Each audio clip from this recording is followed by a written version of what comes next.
नमस्कार मित्रो, गणपती बाप्पा मोरया.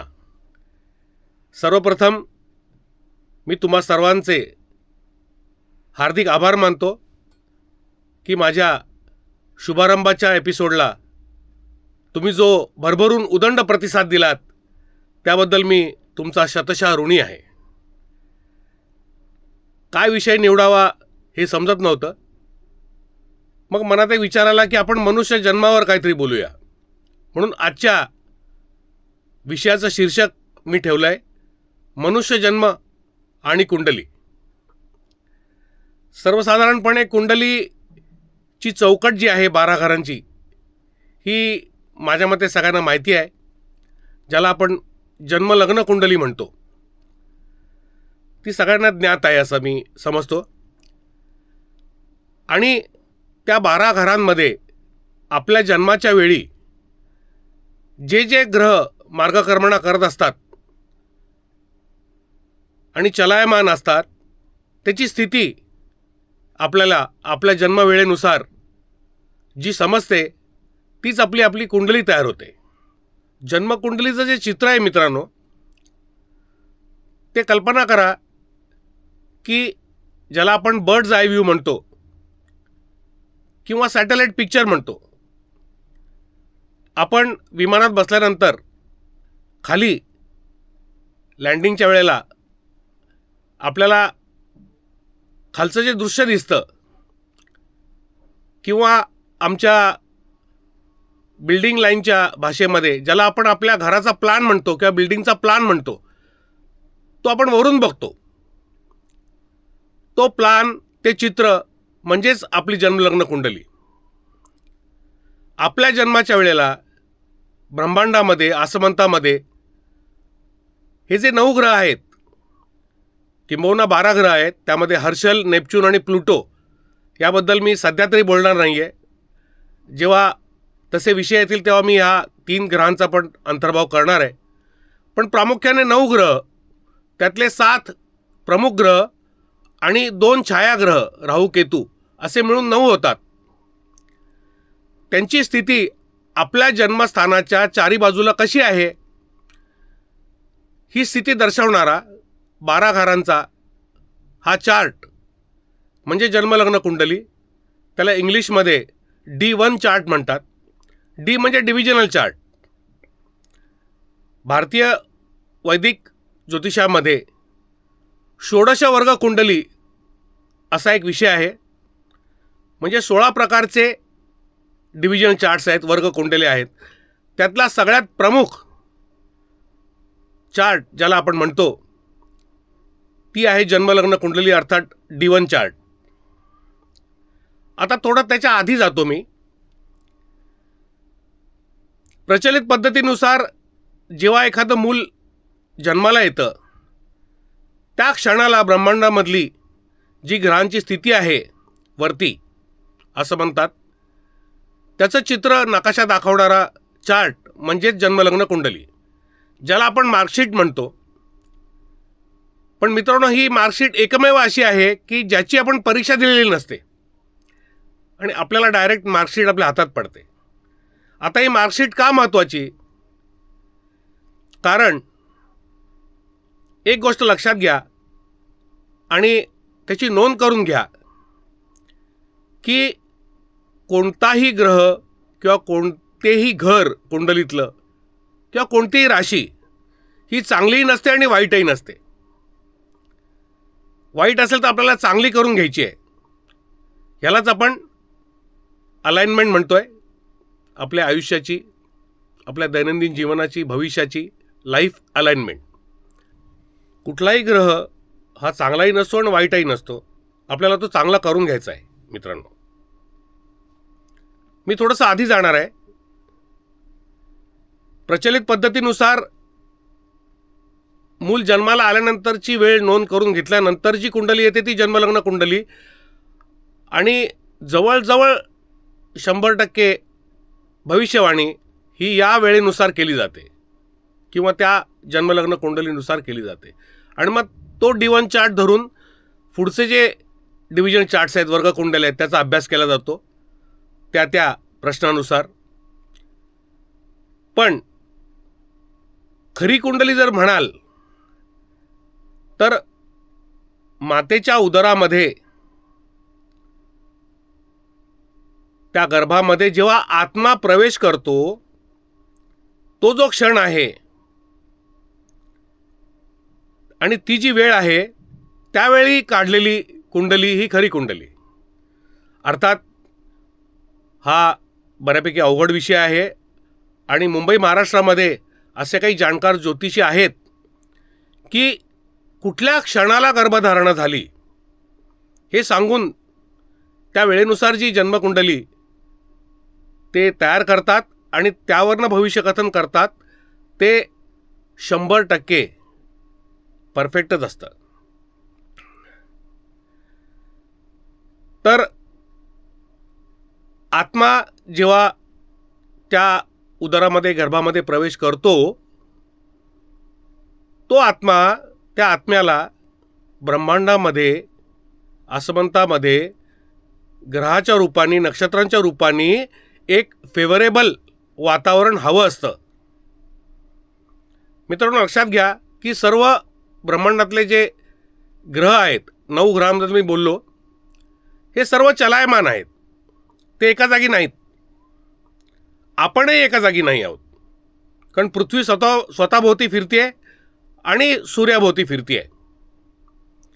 आणि पृथ्वीच्या या गतीचा किंवा कंपनाचा जो ध्वनी आहे त्याला आपण ओंकार असं म्हणतो. तसं प्रत्येक ग्रहाच्या गतीचा, त्यांच्या कंपनांचा, व्हायब्रेशन्सचा एक पर्टिक्युलर ध्वनी आहे. त्यातून काही सिम्फनी किंवा काही नाद निर्माण होतात. प्रामुख्याने 9 ग्रहांचा जो एकत्रित ध्वनी आहे त्यातून एक विशिष्ट संगीतातला नाद निर्माण होतो, एक सिम्फनी निर्माण होते. आणि ती सिम्फनी त्या आत्म्याला जर आवडली त्यावेळची, तरच तो त्या गर्भामध्ये प्रवेश करतो आणि मग डॉक्टर आपल्याला सांगतात की लाईफ हॅज स्टार्टेड नाऊ. त्याला ती स्थिती आवडत नसेल तर तो आत्मा त्या गर्भात प्रवेश करू शकणार नाही. अर्थातच त्यामुळे गर्भधारणा होऊ शकणार नाही. हा एक मोठा गंभीर विषय आहे आणि सखोल विषय आहे. मी फक्त आज सुतोवाच केलेला आहे. येणाऱ्या काळामध्ये आपण या विषयावरती खुलासेवर बोलणारच आहोत. पण नुसती तोंड ओळख म्हणून तुम्हाला मी कुंडलीच्या माध्यमातून आणि मनुष्यजन्माच्या माध्यमातून आजच्या एपिसोडची सुरुवात केलेली आहे.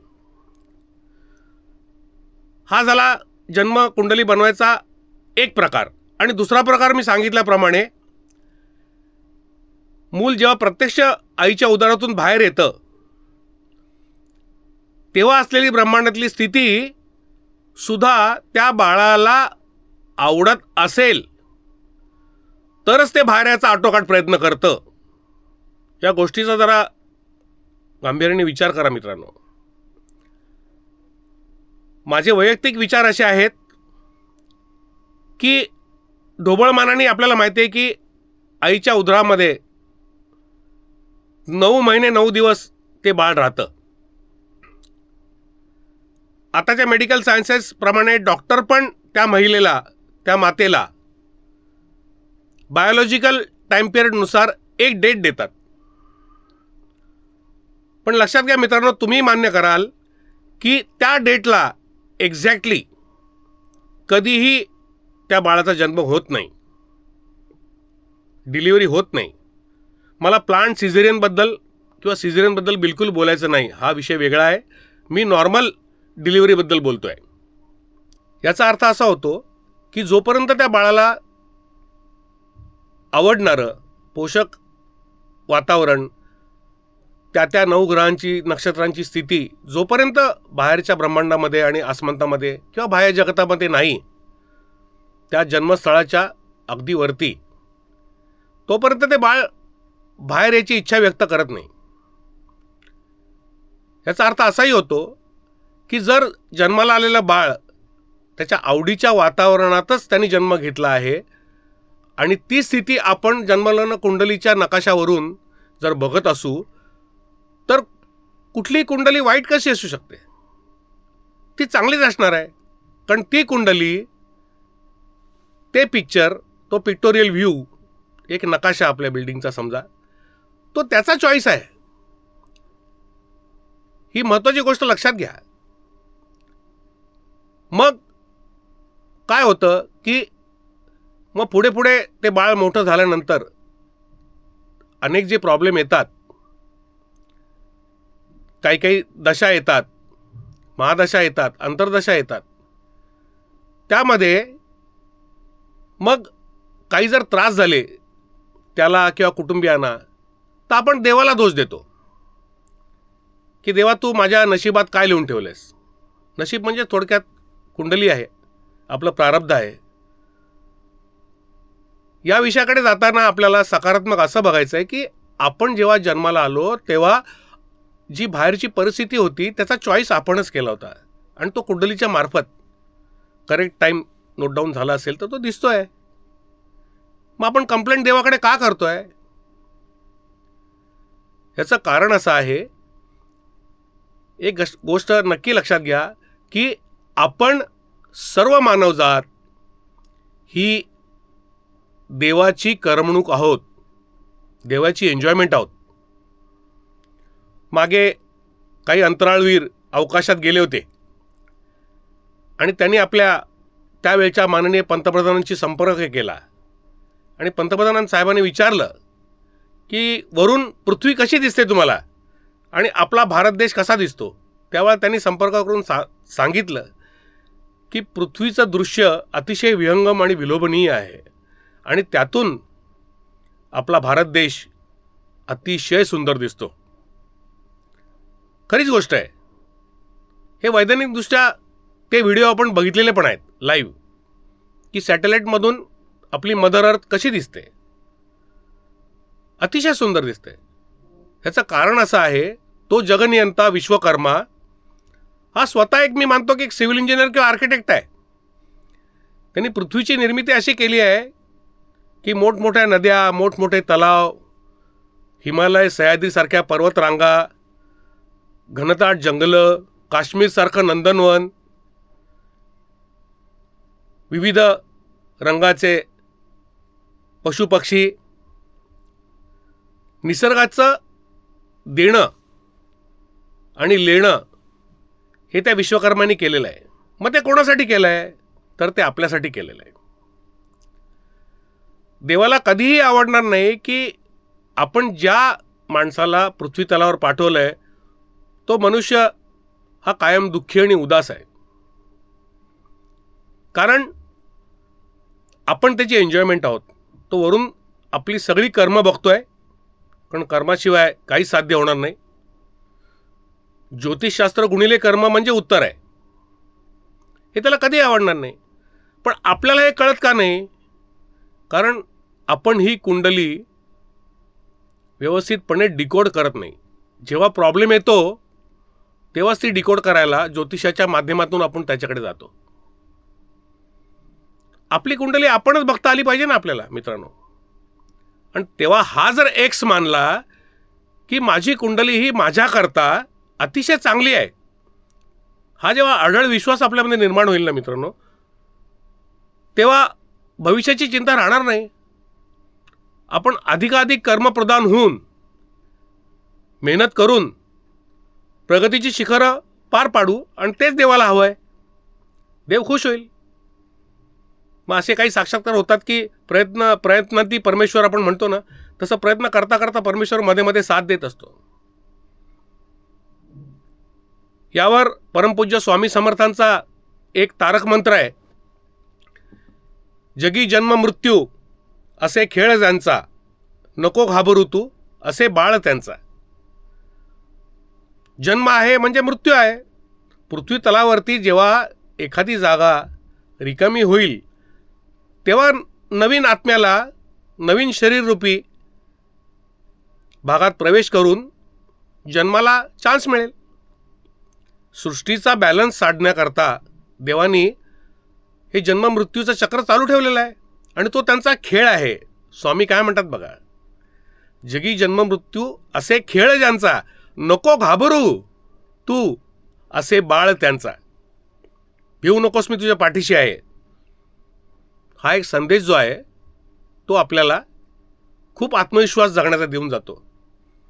अत्यंत भीतीदायक प्रसंगातून आपल्याला बाहेर काढतो. तर मित्रांनो, सांगायचा अर्थ असा की जन्माला आल्यानंतरची जन्मकुंडली ही आपल्यासाठीच आहे. आता याच्यामध्ये काही गोष्टी विशद करणार आहे मी. मनुष्य जन्माबद्दल बोललो. आता आपण देवाची एन्जॉयमेंट कशी? मित्रांनो, थोडंसं याच्यात लक्ष द्यायला लागेल. जसं आम्ही सिव्हिल इंजिनियर लोक एखादी मोठी स्कायस्क्रॅपर बिल्डिंग डिझाईन करतो, त्याचे प्लान्स तयार करतो, त्याचा RCC डिझाईन करतो, त्यांना आम्हाला त्याची गॅरंटी घ्यायला लागते. रायटिंगमध्ये आम्हाला त्याच्यावर सही करायला लागते, ज्याला आपण स्ट्रक्चरल इंजिनियर्स म्हणतो, की बाबा ही बिल्डिंग किती वर्ष टिकणार आहे ही आम्हाला सर्टिफाय करून तुम्ही द्या साहेब. 75 वर्ष टिकणार आहे का 100 वर्ष टिकणार आहे? मग ती बिल्डिंग असो, ब्रिज असो, काही असो, त्याची गॅरंटी घ्यायला लागते. तशी देवाने गॅरंटी घेतली आहे मित्रांनो, पण आपल्याला ती ज्ञात नाही. आपलं एस्टिमेटेड, जशी बिल्डिंगची लाईफ आहे तसं आपलं एस्टिमेटेड आयुष्य आहे 120 वर्षांचं आहे मित्रांनो. मग तुम्ही शब्द ऐकला असेल की विंशोत्तरी महादशा. विंशोत्तरी महादशा म्हणजे 100 आणि 20 असं टोटल 120 वर्षाचं आपलं डिझाईन्ड लाईफ आहे. आणि ह्या 120 वर्षाची विभागणी शास्त्रकारांनी किंवा देवानी ह्या 9 ग्रहांमध्ये केलेली आहे. उदाहरणार्थ वाटल्यास तुम्ही नोंद करून घेऊ शकता. सगळ्यात पहिलं नक्षत्र जे आहे, 27 नक्षत्र आहेत आपल्याकडे, तुम्हाला माहिती आहे. 28वां अभिजित आहे, त्याच्याबद्दल मी नंतर बोलणार आहे. पण मुळात 27 नक्षत्र आहेत. त्यातलं पहिलं नक्षत्र हे केतूच आहे, अश्विनी. आणि शेवटचं नक्षत्र रेवती, जे बुधाचं नक्षत्र आहे. तर केतूपासून सुरुवात करूया. केतूला हा जो कालावधी दिलेला आहे हा 7 वर्षाचा आहे. मग क्रमाने येतो शुक्र, ज्याला 20 वर्ष दिलेली आहेत. त्यानंतर रवी 6 वर्ष. त्यानंतर येतो चंद्रमा 10 वर्ष. त्यानंतर येतो मंगळ 7 वर्ष. त्यानंतर येतो राहू 18 वर्ष. त्यानंतर गुरु येतो, त्याला 16 वर्षाचा कालावधी दिलेला आहे. त्यानंतर येतो शनी, त्याला 19 वर्ष दिलेली आहेत. त्याच्यानंतर येतो बुध, त्याला 17 वर्ष दिलेली आहेत. आणि परत येतो केतू. हा सिक्वेन्स आहे. मग तुम्ही हा जो कालावधी जर त्याची ॲडिशन केलीत, टोटल केलीत, तर ती बरोबर 120 वर्ष येते. आता हा महादशेचा जो काळ आहे, हे सगळे जे मी कालावधी सांगितलेत त्या त्या ग्रहांच्या महादशेचे कालावधी आहेत. महादशा म्हणजे एक मोठा पिरियड आहे. तुमच्या जन्माच्या क्षणी तुमच्या कुंडलीतील चंद्र ज्या नक्षत्रात असेल त्या नक्षत्राचा पण एक स्वामी असणार आहे, तोही ग्रह असणार आहे या 9 ग्रहांपैकी. उदाहरणार्थ माझ्या कुंडलीत चंद्र रोहिणी नक्षत्रात आहे, म्हणजे तो स्वतःच्याच नक्षत्रात आहे. म्हणजे जन्माच्या वेळेला बाय डिफॉल्ट माझी महादशा ही चंद्राच्या रूपाने सुरू झाली. पण आपली सध्याची जी पिढी आहे ती सुरुवातीपासूनच म्हणते की आता 50-60 वर्ष झाली की माझं काय राहिलं. हा निगेटिव्ह दृष्टिकोन देवाला बिलकुल आवडत नाही. तुम्हाला मी जर 120 वर्ष आयुष्य दिलं आहे, आपण 100 वर्ष धरूया. आज तुम्ही बघता की जगाच्या विविध कोपऱ्यामध्ये, नेपाळमध्ये, हिमालयामध्ये, जपानमध्ये, चायनामध्ये आज 120-125 वर्षाची वृद्ध मंडळी आहेत आणि ती अजूनही कार्यरत आहेत, फिजिकली फिट आहेत, मेंटली फिट आहेत. म्हणजे या शास्त्राला ज्यांनी 120 वर्षाच्या विंशोत्तरी महादशा दिल्या आपल्याला, त्यात काहीतरी तथ्य आहे. हे शास्त्र आहे. तर असा दशेचा काळ असतो. अर्थात ह्या गोष्टी आपल्या हातात नाहीत. मी आधी म्हटल्याप्रमाणे ही जी मार्कशीट आपल्या हातात पडलेली आहे ही एकमेव अशी आहे की ज्याची परीक्षा आपण दिलेली नाही आहे. पण तो आपला चॉईस आहे, त्यावेळेची ग्रह नक्षत्रांमधली असलेली सांगीतिक हार्मनी मला आवडलेली त्यावेळेला मी जन्म घेतलेला आहे. कोणाला आर डी बर्मन आवडतो, कोणाला कल्याणजी आनंदजी आवडतो, कोणाला किशोर कुमार आवडतो, तो कोणाला मुकेश आवडतो. मग तसे तसे प्रोग्राम जसे मुंबईत थिएटरमध्ये लागतात तसे तसे हजार हजार रुपयाची तिकीट काढून आपण जातो. जर तुम्हाला मुकेश आवडत नसेल तर तुम्ही त्या शोला जाणार नाही. तुम्हाला फ्री पास जरी कोणी आणून दिले घरी तरी तुम्ही जात नाही. आलं लक्षात? मग जन्माच्या वेळेला मुकेशच्या गाण्यांची जर सिम्फनी चालू असेल तर मी जन्म घेणारच नाही. मला आवडत नाही. जोपर्यंत किशोर कुमार लागत नाही तोपर्यंत मी आईच्या उदरातनं बाहेर येणार नाही, तिला त्रास देत राहणार, लाथा मारत राहणार आतमध्ये. हे गणित आहे. त्यामुळे कुठलीही कुंडली वाईट नसते, कुठलाही ग्रह वाईट नसतो, कुठलंही नक्षत्र तर कधीच वाईट नसतं. ते आपल्याला चांगलं करून घ्यायचं आहे. आणि हे कुंडली आणि ज्योतिषशास्त्राच्या माध्यमातून जेव्हा आपण डिकोड करतो ना तेव्हा आपल्याला आपली चूक उमगते की आपण आत्तापर्यंत खूप स्वतःला स्ट्रेसमध्ये टाकलं, आपल्यामुळे कुटुंबाला स्ट्रेसमध्ये टाकलं, खूप काळजी घेण्यापेक्षा काळजी करत बसलो. हे ज्ञान आपण आधी का नाही घेतलं? आणि माझा उद्देश हाच आहे की भविष्यातील घटना काय होणार आहेत. मी मागच्या एपिसोडमध्ये म्हटलं की चांगला काळ कधी येणार आहे. आत्ताचा काळ थोडा न्यूट्रल आहे किंवा खराब आहे, त्याला आपल्याला कसा तो पास करायचा आहे, कसे अडथळे पार करायचे आहेत. तुम्ही मुंबईवरनं पुण्याला चाललेले आहात आणि डाव्या बाजूला मोठा कंटेनर चालला आहे, त्याला आपण शनी समजूया. त्याच्या मागे तुम्ही गाडी लावता का हो? नाही. तुम्ही उजवीकडचा आपला मिरर बघता, ओव्हरटेक करायला मिळते का बघता आणि ओव्हरटेक करता. तुमची गाडी छोटी आहे, मारुती आहे. मग आपल्या भारतामध्ये परत ओव्हरटेक करताना फास्ट लेनमध्ये एक सिमेंटचा मोठा बल्कर चाललेला असतो, त्याला मी राहू म्हणतो. मग तुम्ही तेव्हा डावा मिरर बघता आणि डावीकडनं ओव्हरटेक करून क्लिअर रोड कधी मिळेल हे बघता. म्हणजे आपण काय करतोय? आपली जर्नी अलाईन करतोय. आपण जर मुंबईवरनं पुण्याला जाताना कायम त्या कंटेनरच्याच मागे लागलो तर 3 तासाचा प्रवास हा 12 तास होईल. आपण आपली जर्नी अलाईन करतो आणि मग जेव्हा एक्सप्रेसवे लागतो तेव्हा मग 100, 110, 120 जे काय आहे त्या स्पीडने आपण गाड्या चालवतो. माझा उद्देश हाच आहे. हीच लाईफ अलाइनमेंट आहे. अडथळे येणारच आहेत, अडथळे यावेत, मी मागे पण म्हटलं. त्याशिवाय मजा नाही मित्रांनो. पुरुषार्थाची 4 लक्षणं सांगितली आहेत आपल्या शास्त्रकारांनी: धर्म, अर्थ, काम आणि मोक्ष. धर्म म्हणजे कुठल्या विशिष्ट धर्माबद्दल मी बोलत नाही आहे. धर्म म्हणजे तुमचं कर्तव्य, तुमची ड्युटी. तुमच्या कुटुंबाचं संरक्षण करणं, त्यांचं पालनपोषण करणं, त्यांच्यावर चांगले संस्कार करणं, स्वतःवरही करणं, हा तुमचा धर्म आहे. मग कुटुंबाचं पालनपोषण करायला पैसा लागतो, म्हणजे आला अर्थार्जन. तो अर्थ. अर्थ म्हणजे मिनिंग नव्हे, अर्थ म्हणजे अर्थार्जन. कुटुंबाचं पालनपोषण करायला घरच्या कर्त्या माणसांनी पैसे कमवून घरी आणणं, हा झाला अर्थ. आता काम. काम म्हणजे वासना नव्हे मित्रांनो. काम म्हणजे कामना. तुमच्या आणि तुमच्यावरती अवलंबून असणाऱ्या सर्व कुटुंबियांच्या इच्छा, कामना पूर्ण करणं हे तुमचं आद्य कर्तव्य आहे. हा पुरुषार्थ आहे. आणि हे सगळं तुम्ही जेव्हा केलं इमाने इतबारे, अत्यंत योग्य मार्गाने, कुठल्याही वाईट मार्गाचा अवलंब न करता, मग शेवटचा पुरुषार्थ उरतो तो मोक्ष. मोक्ष म्हणजे you should prepare yourself to leave this world gracefully. आपण आतापर्यंत जो पुरुषार्थ केला या 3 टप्प्यामध्ये, धर्म, अर्थ आणि काम, यात आपण समाधानी असलं पाहिजे, जेणेकरून सगळ्यात शेवटचा महत्त्वाचा टप्पा जो आहे त्याला व्यवस्थित ग्रेसफुली सामोरं जाताना आपल्या मनामध्ये कुठलीही इच्छा अधुरी राहिली आहे असं होता कामा नये. हा विषय खूपच मोठा आहे.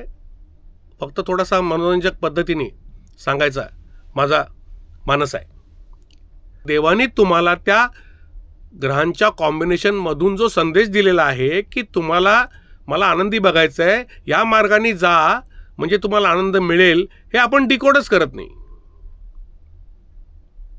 बाजूच्या शेजारणीच्या मुलाला इंग्लिश मिडियमला टाकलं म्हणून आमची पण लोक, माझा मुलगा पण इंग्लिश मिडियमला गेला पाहिजे, इथून कॉपी करायला आणि स्पर्धा करायला सुरुवात होते.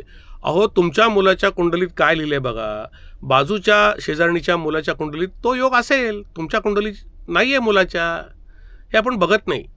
मी इतक्या छोट्या गोष्टीपासून सुरुवात करतो, ज्याला आपण स्पर्धा म्हणतो. या स्पर्धेमुळे काय झालं आहे की आपण आपल्याला विसरतो आणि बाह्य जगताला कॉपी करायच्या नादामध्ये आपली अलाइनमेंट टोटल चुकीची करून घेतो. आणि मग शनी राहूसारखा मोठा कंटेनर जर आपल्या आयुष्यात अगदी निर्णायक क्षणी समोर उभा राहिला आणि मागे सगळी ट्रॅफिक जाम करून टाकली त्याने, की आपण नियतीला आणि देवाला दोष देत बसतो की हे काय झालं बाबा. मग तुम्ही 7.5 म्हणून शनीला दोष द्या किंवा राहू काळ आहे म्हणून दोष द्या किंवा काही करा, याला काही अर्थ नाही मित्रांनो. म्हणून हे वेळीच डिकोड करा. ज्योतिषशास्त्र, कुंडली आणि इतर सगळे वर्गचाटण, अख्खी पूर्ण ज्योतिषशास्त्र हे महान बृहत पाराशरी होराशास्त्र म्हणतात.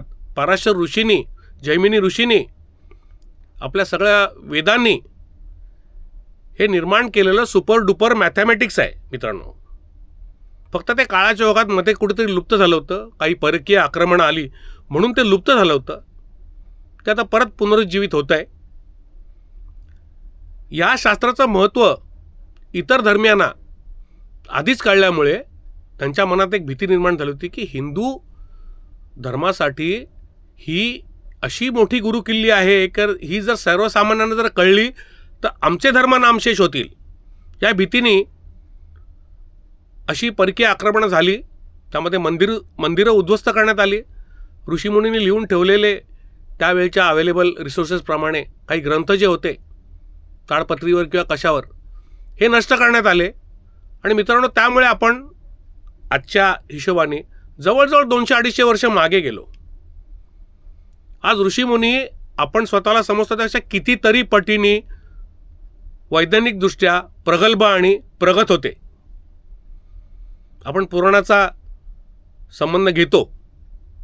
कर्णाची कवच कुंडलं म्हणजे आता तुमच्या आमच्या कानात असलेले ब्लूटूथ आहेत, नाही का. महाभारताच्या वेळेला जे अग्निबाण सोडले गेले ते आता युद्धात वापरली जाणारी रॉकेट्स आहेत, रॉकेट लॉन्चर आहेत किंवा मिसाईल्स आहेत. हनुमान उडतो म्हणून ही कल्पना जरी असली तरी आज प्रत्यक्षात जमिनीपेक्षा हवेत ट्रॅफिक जाम आहे, नाही का मित्रांनो. म्हणजे कुठलीही कृती, मग ती वैज्ञानिक असो किंवा कुठली असो, त्याच्या मागे कोणीतरी एक चांगली कल्पना केली आहे. मग ती कवी कल्पना का असे ना, त्या कल्पनेचा रिसर्च करून की प्रत्यक्ष गोष्ट सिद्ध करता येईल का बाबा. तेव्हा कोणाला वाटलं असेल तर त्याला वेळा ठरवण्यात आलं असेल की बाबा की तुम्ही 250-300 लोकांना घेऊन 30,000 फुटावर 1000 किलोमीटर प्रति तास या वेगाने इकडनं तिकडे जाऊ शकता का. तर त्यावेळच्या लोकांनी त्या माणसाला वेड्यात काढलं असेल. पण आता त्या लोकांना कळलं असेल की खऱ्या अर्थाने वेडे आपण होतो, तो माणूस खूप आपल्यापेक्षा काळाच्या खूप पुढे होता. शोध असेच लागलेले आहेत. त्यामुळे ज्योतिषशास्त्राच्या माध्यमातून एक ते सायन्स आहे, एक ते फार मोठं गणित आहे. ह्याच्यावर जेव्हा तुम्ही विश्वास ठेवाल आणि स्वतःच्या कुंडलीच्या अनुषंगाने काय होईल, तुमचा स्वतःवरचा विश्वास वाढणार आहे मित्रांनो, की माझी कुंडली परफेक्ट आहे. मी बाजूशाची किंवा माझ्या धाकट्या किंवा मोठ्या भावाच्या कुंडलीशीही मी तुलना करू शकत नाही. त्याची आयडेंटिटी वेगळी आहे, बरोबर आहे की नाही. 5 भाऊ असतील, 4 भाऊ असतील तर प्रत्येकाची कुंडली वेगळीच असते. एक जण सरकारी नोकर होतो, एक जण वकील होतो, एक जण राजकारणात जातो आणि एक पोलीस ऑफिसर होतो. का? त्याच्या जन्माच्या वेळेला वेगवेगळे ग्रह जे उदय होत असतात त्या प्रॉपर्टीज त्या माणसामध्ये येतात. जर एखादा मिलिटरीचा ऑफिसर असेल तर त्याच्या जन्माच्या वेळेला मंगळ नक्कीच उदयाला येत असणार आहे. मंगळ हा आपल्या 9 ग्रहातला सेनापती आहे. मी खुलासेवर प्रत्येक ग्रहाबद्दल थोडं मनोरंजक पद्धतीने बोलणार आहे. आजही वेळेचं बंधन आहे, त्यामुळे मी आता सध्या तुर्तास स्वतःला विराम देतो. तुम्हाला परत एकदा तुमचे आभार मानतो. हा एपिसोड कसा वाटला हे सांगा आणि आपले अभिप्राय द्या. आमचा ज्योतिष आनंद हा चॅनल लाईक करा, शेअर करा, सबस्क्राईब करा. आनंद द्या, आनंद घ्या. आणि कवींनी म्हटलेलंच आहे, आजच्या विषयाच्या अनुषंगाने सांगतो, या जन्मावर या जगण्यावर शतदा प्रेम करावे. नमस्कार.